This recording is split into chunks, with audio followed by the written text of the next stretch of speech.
pecado. Aquí no está hablando de qué, aparte que es de la mentira, es que de la comunión con mi prójimo. ¿Y quién es mi prójimo? Mi hermano otro, mi hermana Betty, mi hermana Miriam, mi hermano aquí presente, ¿verdad? Así que aquí hay un paralelismo entre la luz, la tiniebla, la sangre, ¿verdad?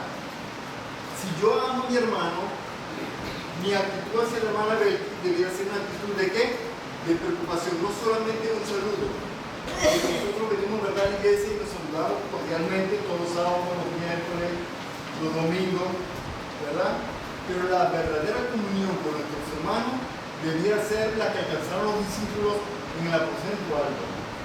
De que cuando la hermana está enferma, debiera visitarla. En estos momentos la hermana Yasmín se encuentra enferma en el estómago.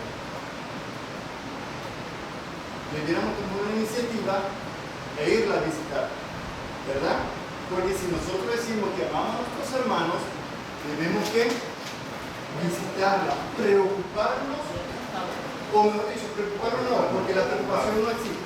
Ocuparnos de la hermanita que está enferma, un hermano otro, ir a visitar y ocuparnos de ayudarla, que se lava la ropa, que se limpia la casa si es necesario, o de ir sencillamente a comprar una medicina, porque esa persona necesita de nosotros. Y esa es la comunión que aquí el apóstol Pablo Juan nos está diciendo, que debemos ocuparnos de nuestros hermanos, ¿verdad? Y en mismo 1 Juan 2:4 dice así: el que dice yo lo conozco y no por su mandamiento es mentiroso, y de la verdad no está en él. Aquí nuevamente nos está hablando de que debemos decir la verdad. Nos llamamos adventistas del séptimo día. Decimos guardar los 10 mandamientos, especialmente el sábado.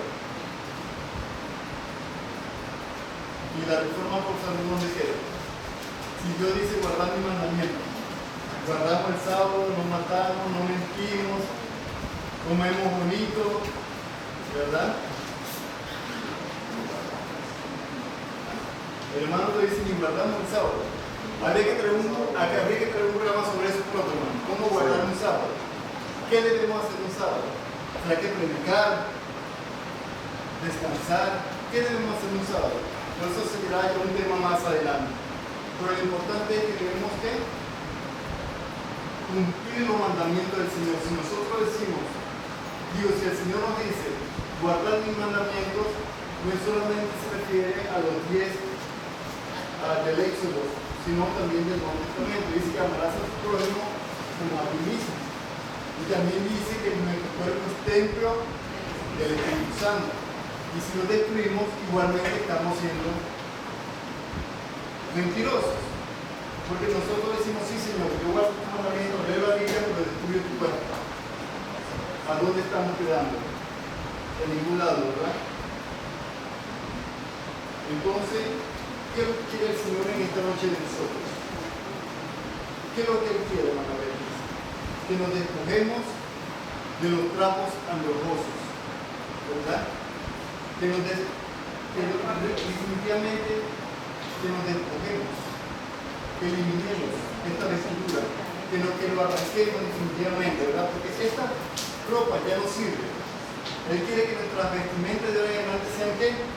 Sean blancas, como Él quiere, ¿verdad?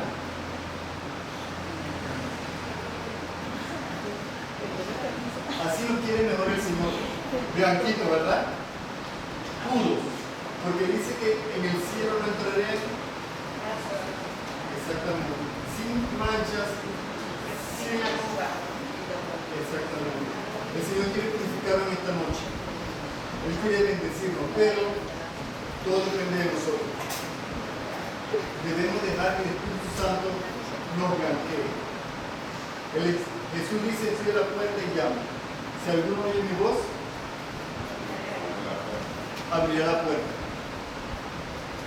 Entonces, para terminar, quiero decirle que tratemos de abrir la puerta al Señor Jesús. Que tratemos de dejar el despojo, la mentira, el engaño, y vivamos una vida sincera con el Señor Jesús.